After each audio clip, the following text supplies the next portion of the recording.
Well,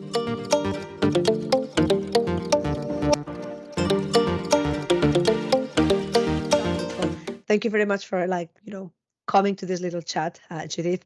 For anyone who doesn't know her, which I'm sure it's not going to be many people, Judith Lewis has had like a very long career in the SEO and digital industry. She's spoken literally everywhere. Um, Not on Antarctica yet. yeah, but on most of the conferences. So we're gonna have like a little bit of a chat ahead of like her presence speaking at Barbados SEO, which is going to be your second time at Barbados SEO. So you already know more or less what it's going to be like. So thank you for coming, Judith. Thank you very much for having me. And wow, is the weather ever different here in the United Kingdom than Barbados? Wow. Yeah, yeah. So we're gonna start a little bit from the beginning. So how did you get started in SEO? Because you were mentioning before this call that you've had you started working in digital like 20, almost like 25 years ago. Like how did you get started? What was your way in? Wow. So in 1996, I got into what we now know as digital marketing. But I started because I started programming in 85. I know some people are thinking, wow, 1985, I wasn't even born yet. Yes, I have been on the internet for longer than you have been alive if you were born after 1985. So I'm old, very old. I predate the internet, as does Martin McDonald, who runs Barbados SEO. But those of us who are elderly out there, some of us are still active. We're not all in nursing homes. So in 1985, I started programming. Um, I ended up doing a degree in psychology, which meant that having both a programming background and a psychology degree lent itself particularly well to digital marketing, but marketing in general for psychology. So I would say that the way I kind of got into it is the way that most people got into it back in the 90s, which is that I wanted to sell stuff online. I moved countries. I went from Canada to the UK and I needed a job, couldn't find one. So my parents are both entrepreneurial. I started my own business. I saw a gap in the market for something and retail, and I just started a business. It was mostly imported goods because I knew people in Canada who were artisans. So I was importing their stuff into the UK to sell in the UK, but weirdly sold mostly back to Canada. It's very bizarre. That's not what I had intended, but it was online because that was the environment I was familiar with, and not many people were there. So I created a website, and created a way of imagining things online, so describing things online, and started selling. And I remember the earliest days of search engines before Google. I remember Yeah. when you have to pay to get into Yahoo. It was crazy. Those days were crazy. It was very Wild West. People think Wild West now in digital marketing. No. You want to see Wild West? Go back to the days when you could have a doorway page with every word in the dictionary on it, and you could rank for everything. Oh my God. Yeah, it was amazing. And also not, because as a searcher, it was really quite poor. Yeah, the experience was poor. Oh God, yes. One of the things that differentiated Google back in those days was that they actually showed you something from the page itself, which was not happening through things like Inktomi and Yahoo. And obviously, Google at the time also was back-ended on DMOZ, which is the Open Directory project, which sadly no longer exists. But it used to show snippets from that in the search results. And Google came along and they were like, no, we're going to show stuff on page because, some of it sucks. Also, they did stuff with link graph, but one of the earliest memories I have of Google is like, wow, I can now see if it's spam or not rather than getting this DMOS crap. Yeah. So that was my earliest foray into digital marketing, was testing things like that. How do I rank better by changing words on the page? Pre-Google. So, Yeah, but Google pre-Google. is back-ended on a lot of that technology, a lot of that early search engine technology. It still had at its core a lot of that tech. So, for many, many years, it was really easy to understand how to rank on Google because really it was just, what other people were doing already, Yeah, but yeah, didn't quite succeed. And then, but they brought it all together. Google brought it yeah. all together. So it was really good. And I tested because of my programming background. I did a lot of testing. I did a lot of experimentation. I bought domain names that have, a lot of keywords in them and saw how those changed our life. But then, of course, everybody's life changed Yeah. Between 2008 and 2012. Everything got really, really a lot more difficult. And then moving on from that, we come into the modern era of digital marketing. So it's been along over a quarter of a century in digital marketing. And in that quarter of a century, obviously, I've advanced my skills. So I never just did SEO, and I still don't just do SEO. My thesis, which I used to graduate from York University in Toronto with, was entitled Social Interactions via Live Online Systems. What does that sound like? Yeah. Social media. Yeah, it does. So in 1994, my thesis to graduate from university was on social media. So all those people today who are like, oh, yes, I'm the guru, God, whatever of social media. I'm so good. Sweet cheeks. I did my thesis in 94 on social media. So Yeah. maybe dial it back. So yeah, I think it's funny. I never insult people to their faces, only behind their backs. No, I don't. I can be very catty in my own mind about things people say at a quarter of a century plus. I have every right to kind of like in my head, I have the best comments, but rarely do they ever see the light of day. So looking back, we've been talking a lot about the beginnings of the social media industry and SEO and all that. What are the things that you wish you would have known when you started? Or are you sort of like happy you sort of learned on the way, like while you were I doing wish I things? had known to buy Apple stocks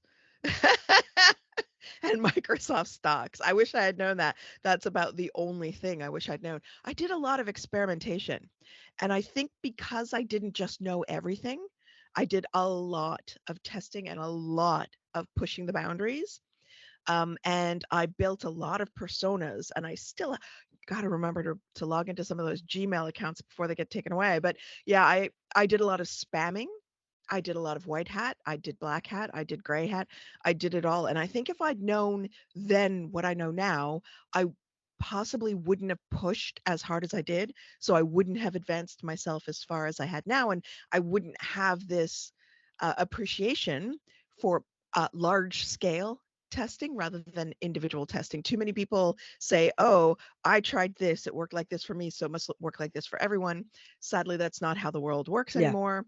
So I think if I'd known then what I know now, I wouldn't be where I am now, because I wouldn't have pushed and I wouldn't have tested, and it would not have resulted in that. I think if I'd known back then, so when I was at a conference, my very first big conference, SES London, which doesn't exist, I think when I was there, and that guy threw his wine at me and said that I'd never amount to anything.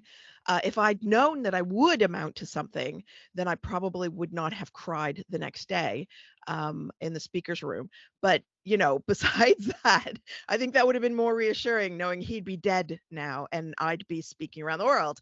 Other than that, I think that there's not really a lot that I would have wanted to have known, because I really pushed the boundaries as a result. And for all you women out there and men, and people of non-binary or otherwise, um, don't let somebody throwing wine at you at a conference, in a bar, or whether real or metaphorical, uh, put you off. Don't let other people beat you down, because if I had let that guy stop me from achieving because of what he did to me, then I wouldn't be where I am today. So don't let the naysayers get under your skin. Just in your own mind. You don't have to say it out loud. Just you and two or one finger up at them, metaphorically. Not, you don't have to physically do it. And it's the hardest thing is to walk away from the situation with your head held high. But just remember, if they're attacking you, it means they feel threatened. Yeah. You were talking about like this incident that happened at your first conference.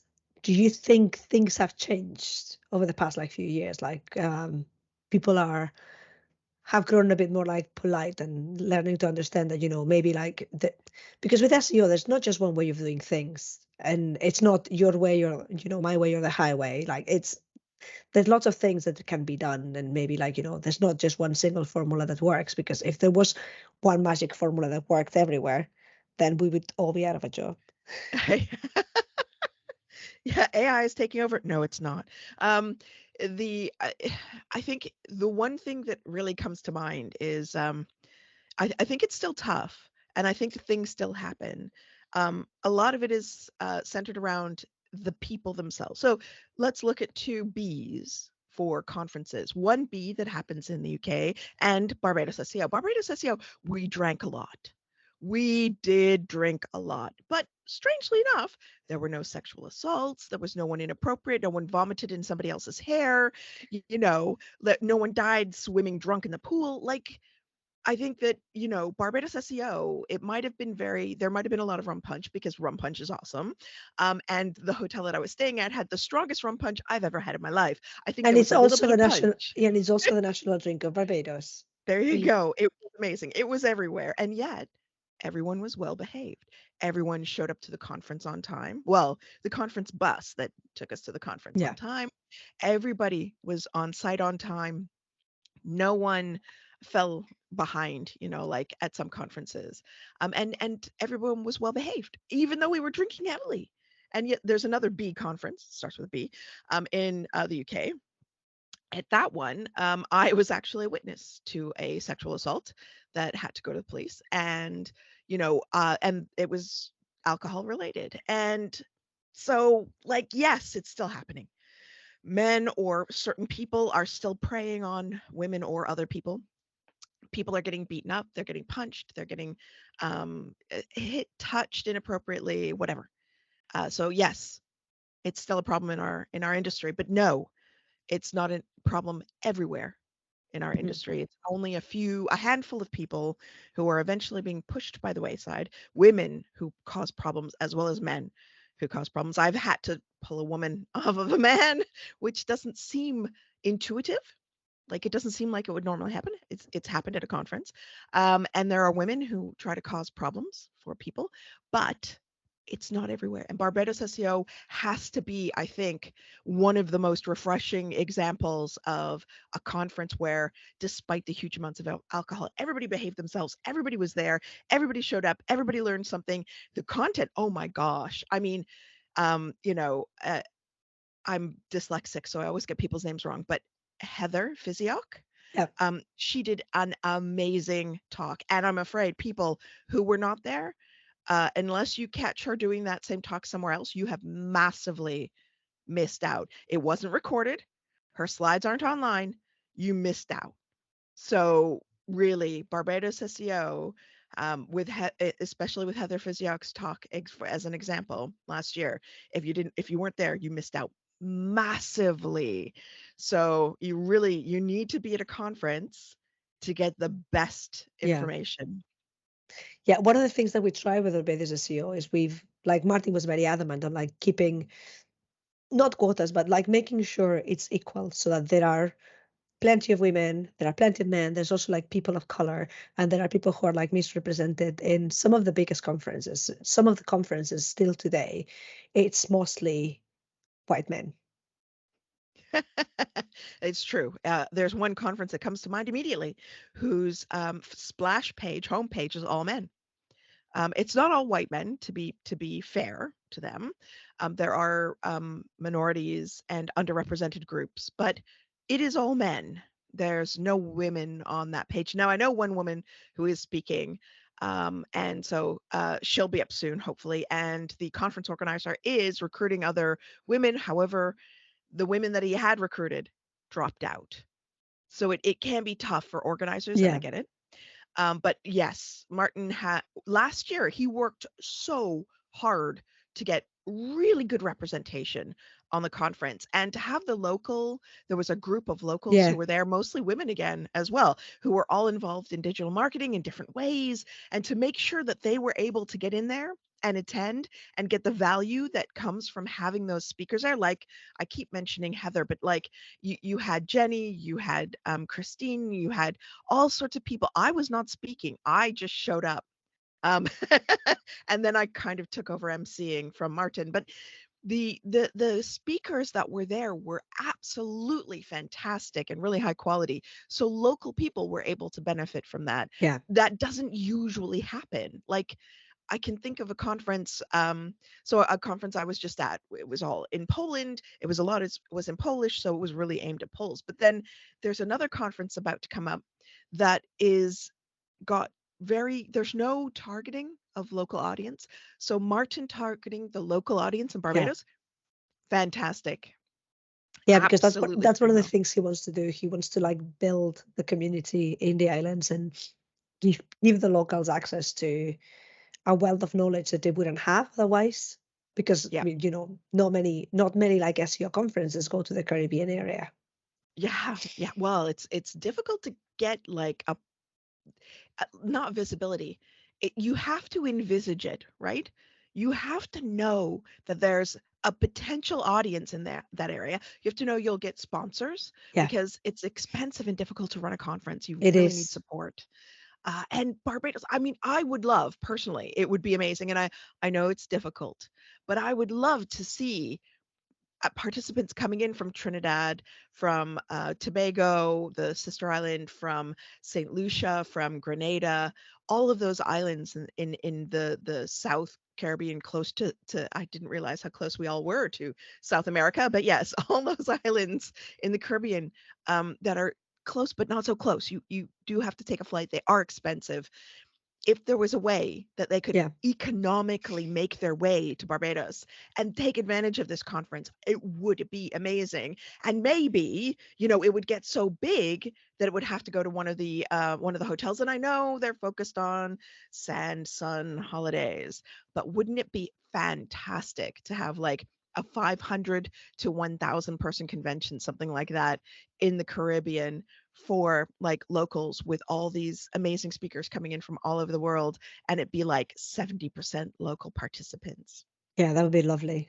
That'd be really, really good. So hopefully in the future, Yeah, that's what you're going for, right? hopefully in the Caribbean future. domination. So now that we're talking about Barbados SEO, like without giving any spoilers, what is your talk going to be about? Right. So, 1 second. I forget because I submitted 8. I think it's schema. Yeah, Is I it? think so. Okay, okay. Right, okay. So, what is my talk going to be about? Well, I work with a lot of different clients, and I get to see everything from B2B or M to B, manufacturing to business, B2B, business to business, and then B2C, business to consumer companies. And each of them has different requirements, and we target very different segments with them. My talk is going to look at all of the different use case examples I have had over the last couple of years for schema, and some of the good, some of the bad, and some of the downright ugly. I mean, even after you tell a developer what to do and they still get it wrong, that's impressive. Yeah. So, yes. And hopefully, what people will take away is quick and easy ways to make sure that as they're communicating to the developers, they can make sure that schema is implemented correctly and that the things that are critical and really actually important are tackled rather than what somebody has written somewhere on the internet. You know, certain people are prolific with their ghostwriters. We won't name names, but they have the initials N and P, and they might write a lot. And sometimes they do talk about things that are less commercially valuable. Yeah. And so I will be focusing on what will actually make you money at the end of the day, not everything you could do, but what you should do that will result in cash. Yeah. So you were talking that, you work with a lot of clients and you have, again, a lot of experience. I'm sure you've touched up on like almost like literally every industry, every type of like client. What would you say is your biggest industry achievement What for the SEO community or like in a client situation? for the SEO community? For the SEO community. The biggest thing I probably did, one of the big things that I've done for the community was many, many years ago before Women in Tech SEO existed, many years ago, like over a decade, maybe over 15 years ago. I was one of the coordinators for London Girl Geek Dinners, which was the London chapter of Girl Geek Dinners, which was Sarah, um, her name was Sarah Blow at the time, but she's gotten married, and so now she's Sarah Lamb, but I don't know if she's going to go back to her maiden name. But she went to something called Geek Dinners, and it was all men, and she was the only woman there. And so what she did is she started Girl Geek Dinners as a women priority space, shall I say.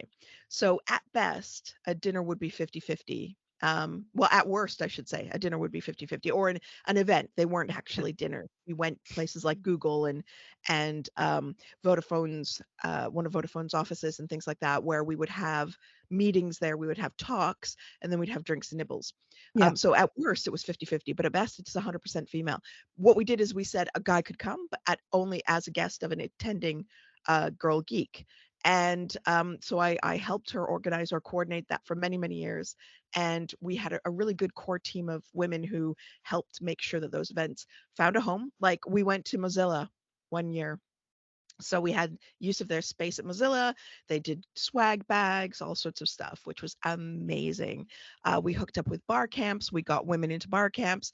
We worked with Sister PR doing stuff on Regent Street. So we did all sorts of stuff back in the day, back before Women in Tech SEO was even a glimmer in someone's eye, before I think before the person who runs it was even in the industry or knew that the industry existed. So many, many years ago, I guess, for not just the digital marketing industry, but for women in various different technology roles, I helped coordinate London Girl Geek Dinner. So that's probably my biggest contribution to the industry. And for a client, is there like a project that you say, like, I made like a huge marketing here and this is how I did it? For a client, I mean, I've done a lot of big things for clients where I've been like, wow, I did stuff for Blue Cross, the animal charity, which big like heartstring pull stuff. I worked on virgin.com, where I still have never forgiven them for removing one of their articles that drove 2% of overall site Oh traffic, my God. full 2% overall site traffic to one article that sadly was no longer relevant to their business. Oh my And God. so, yes, I do get why they pulled it, but 2% people, I'm still so sad. Yeah, But I worked with them on, yeah, I know the feeling that has happened to me, and it's like, why did you remove that? Oh, I mean, I get it. it's not on brand anymore, and I understand that, but it's like, oh, that was so good. It wasn't even not on brand. It was for a destination that they just no Oh, longer serviced. oh, I think it was either vacations in Bora Bora or holidays to Bora Bora or something. And Virgin Atlantic no longer flew there. So it was complete. I said, well, just keep it, join an affiliate program and point an affiliate link in it yeah. because, oh my God, you'll make money. No, sadly, that idea was not on brand. Oh. So I worked on that, but we did minimize the impact that Virgin.com suffered as a result of replatforming. So that was an amazing achievement. Also, I worked with another agency. So we were lead agency, but I worked with another agency on a social lender called Zopa.com, who are way cheaper than paying your monthly, whatever APR on a credit card. And we worked with them on how old would you be when you paid off your credit card in full if you didn't take out a loan with Zopa, who are much lower. Like they're a social lender, they're not a bank. So it's people lending to people, not banks lending to people. So it's much more, I don't know, ethical, I Yeah. guess. And we did, how old would you be? So they brought in a makeup artist to age these real customers to show how old they would be when they actually paid off their credit card, which was a stunning piece of work. And we ranked, I think, number 2 for the word loans, like short tail keyword number 2 for the word loans over the Christmas, the holiday period, so that instead of just being faced with like payday lenders and banks, people were able to see an option that was much more ethical. And I think, I guess there's a lot of what I do is tied up in I feel good about what I've done. I Yeah. have made a difference to people's lives. So that's another thing. But there have been so many things. Like I worked with pharmaceutical company on congestive heart failure project. And I've worked in gambling. I've worked all over the place. I've worked in the porn industry. So, I've done the whole gambit of things. So in the 25 plus years that I've been around, over a quarter of a century, I've done a lot of good for clients, and hopefully the good in the community that I've done has led women to help mentor and lead other women to positions of leadership. Like the women that I worked with at London Girl Geek Dinners, they are still working and they are still in leadership positions, and they are making a difference in the world, in their for their clients and for other women as well. So Yeah, I was going to touch upon that. Do you think, are there more women in the industry these days, or they are more visible? I think from a tech SEO point of view, now I span tech, content, and link building. Yeah. So I've got a foot in every camp of digital marketing, as well as social media, as well as paid marketing, because I used to do that as well. So I still work with companies that have that as an arrow in their quiver of digital marketing and marketing in general. So I think that women in the more content and link building and social media areas, I think they're more visible rather than more numerous, because they're organized and they have something to call themselves, whereas before they really didn't, and they were underappreciated and underrecognized. In tech, women have always been of a lower percentage and have always been represented as a smaller proportion of the community. My sister's an engineer, and she was one of only two women who entered chemical engineering, and she was the only woman of her class. 50% of the women dropped out. The other 50% graduated. So I mean, she's the one woman who managed to stick it out in the face Yeah. of bullying by men. So I think tech has that problem of that image of being really tough, and of the men bullying women out.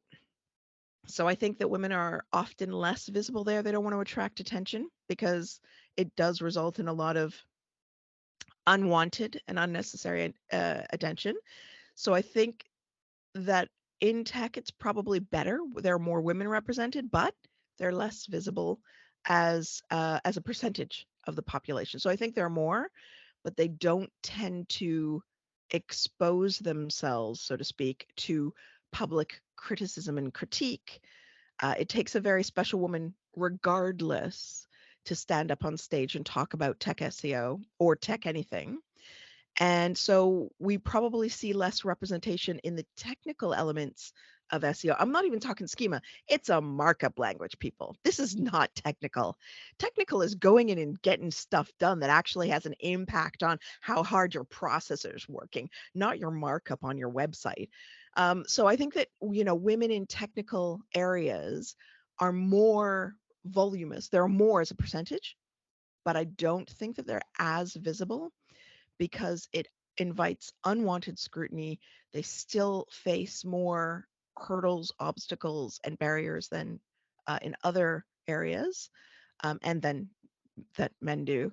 And I still think it is more difficult for women to get into technical areas than it is for um, other populations. I think it's still easier for guys of any background to get into a technical area than women, unfortunately. And I don't really think it's because of something that is lacking in a woman or that is exaggerated in a guy. I just think it's the historical perception of bullying and the existence of bullies in technical areas because of insecurities that limit women being visible. But there are definitely more women in there now than there were before. Hmm. Well, that's interesting. What do you think is the biggest challenge that anyone entering the industry now will face? Figuring out what you want to do. Aleda Solis has a Because great. there's too much choice. There are too many things. Yes, absolutely. Like the reason I'm a jack of all trades and master of quite a few, I'm a dab hand at link building as well as doing tech SEO and writing content. Um, the I think the thing is now everybody wants you to specialize and they don't want you to be a generalist. My dad is a general practitioner lawyer. Like he could if he wanted to. He's retired now. He could have during his life done anything. He has done criminal. He did landlord tenant.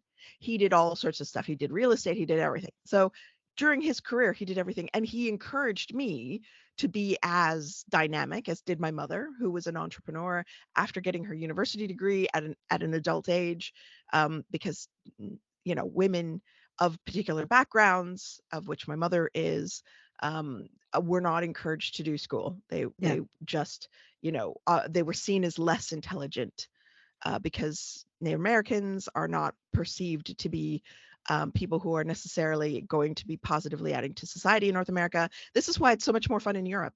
I look like I could be from somewhere in the Mediterranean, so I don't get discriminated against as much. So once she got her degree, it was amazing. And because she was no longer being held back by people. So she then went and she was an entrepreneur, starting businesses. So they really encouraged me to do whatever I wanted. And so I did. And I started off technical, obviously, programming background, coded my own websites by hand, but then kept learning, kept moving, kept, the social media side for my psychology thesis and degree, and just how I grew up online. I mean, that's how we did stuff. We were social online. And I think now everybody wants people to specialize. Are you Yeah. content SEO? Are you a link builder? Are you tech? And Are Aleda you Solis, paid media? yeah, exactly. Or are you social media? Or, what is it that you actually do?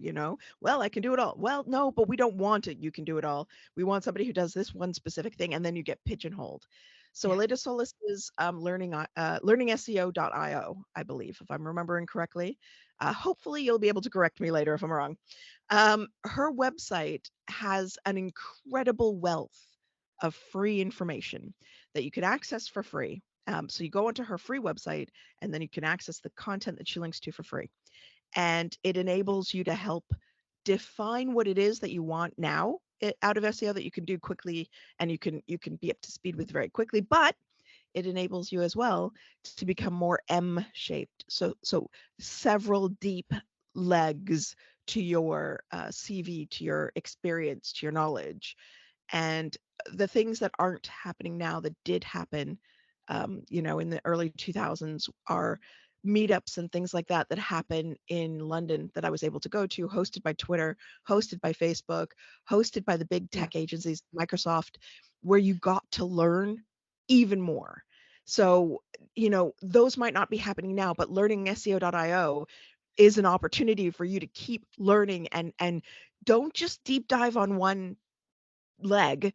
Don't just be T shaped, be M shaped, because you want deep knowledge of a lot of different pillars. And you don't have to be me.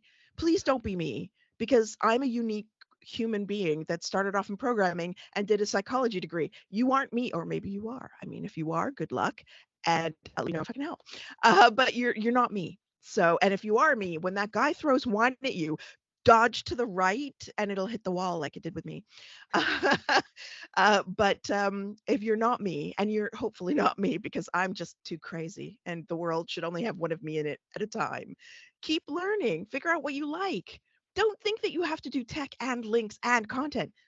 Do whatever you like, find your passion, and that will make it easier to learn. So go to learningseo.io, figure out what is inspirational to you and follow that path, and then follow another path and just keep learning.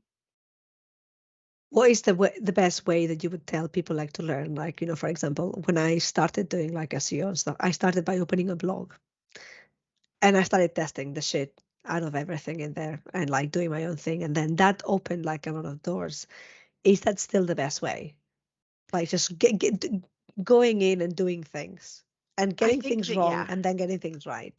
Yeah, I definitely, for you and for some people, that is the perfect way.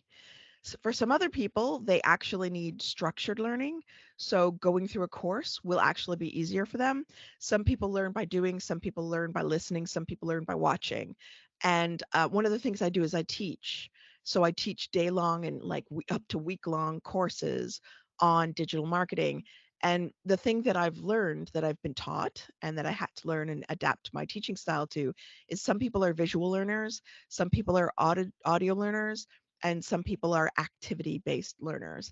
And so I have to do all of that in a course in order to make it work for people. So you doing a blog, you're an activity learner, you learn by doing, by actually like getting stuck in. Who wants to sit around and read all the time when you can actually do it, learn, break things, fail fast, and then, fix it and move on. Some other people are going to be really more comfortable with reading and reading and reading and reading and reading, and then maybe tentatively dipping a toe in and trying. So for those people, I would definitely recommend reading a lot of the blog posts that are out there. Use Aleda's resource to just focus in on who you should be paying attention to rather than everyone. And if you're visual learners, again, Aleda's got some links to YouTube videos so that you can watch people walk you through stuff and walk you through various different examples. So it is a really good idea to get stuck in and start a blog and just throw crap links at it or whatever you're interested in doing, write crazy content. But for some other people, they will want to learn different ways. So there are a variety of ways. And have a bit more of a structure. Yeah, yeah. Yeah. And so I would never say that there's any one thing that somebody should do because I've had to learn that people learn in different ways. But definitely don't just sit there. In the immortal words, shall I say, of Richard Branson, the famous entrepreneur who started the Virgin Empire. Screw it, let's do it. Yeah. Like you wear lots of hats. You have like several like Twitter accounts and all that kind of stuff. You have a bunch of like websites. Which is the one that you think, okay, this is the one I enjoy the most spending time doing? Oh, there's not one. There's not one. So afternoon tea, I have an afternoon tea life account on Instagram, and I do enjoy my afternoon teas, but I don't do that all the time, and that would never pay the bills, Yeah. you know. It's possibly But I not enjoy not it. healthy to do afternoon tea every day. No, God, no. Please don't make me do that. It's like, what's your idea of hell? Having to review an afternoon tea a day for a month. That would be my idea of hell. That would just kill me. I love it though. I love it. It's a great sideline. Obviously all the wine stuff I do. Oh, all the wine stuff I do. That is a lot of fun, and that goes into the mostly about chocolate bucket because while my blog is mostly about chocolate, it is also a lot about wine. And I'll be doing my WSET 3 course soon, which is an advanced course. They have 4 levels. The first 2 are relatively straightforward. By the time you hit 3, it's much more complex. And then 4 is a 2-year journey that only people in the industry do. And after that, it's Master of Wine, which there are less than 200 in the world. Oh my God. So that is a lot of fun. And also, I sit on the board of directors for the Academy of Chocolate. I am heavily involved in their awards, and so that's a great sideline. That's a fun blog. It's a fun thing I do on the side, and I advocate for less child slave labor in the cocoa production. So that's also why I love the Caribbean, is because there is no history and there's no current use of child slave labor of any sort, or even kids outside of school holidays when they'll help parents Yeah. outside of school holidays. So, when they're on school holidays, yes, you'll see kids on the farm. I've been served wine by children age 12 because that's the family vineyard and the family winery, but it's outside of school time. Yeah. So I love that. It's fun. I'm passionate about it. And so that is a sideline, as one of the sideline things that I do, is actually one of the things that I enjoy a lot. And there are so many other things that I have going on, besides food blogs and wine and afternoon teas and all that sort of stuff. There are other things that are happening in my life as well that bring me joy, and I have a niece and a nephew that are also fun. So Yeah. yeah. It's going to be amazing having you at Barbados SEO again, this time speaking properly, not just them seeing. What would you say to anyone who's sitting a little bit on the fence about coming or not? Because I'm fully aware Barbados is not around the corner. Barbados is a long flight. BA and Virgin both fly there direct. I think BA, I think they only have 1 flight, but Virgin has 2 a day. So Yeah. you've got 3 different flights going into Barbados and out to choose from, just direct with those 2 national carriers. So easy. If you're in North America, even easier. Yeah. And I would say that having people will take myself out of the equation, but having people like Aleda and Nick Wilson, I think, is going to be Yeah. Nick speaking. Wilson, Marty And Weintraub.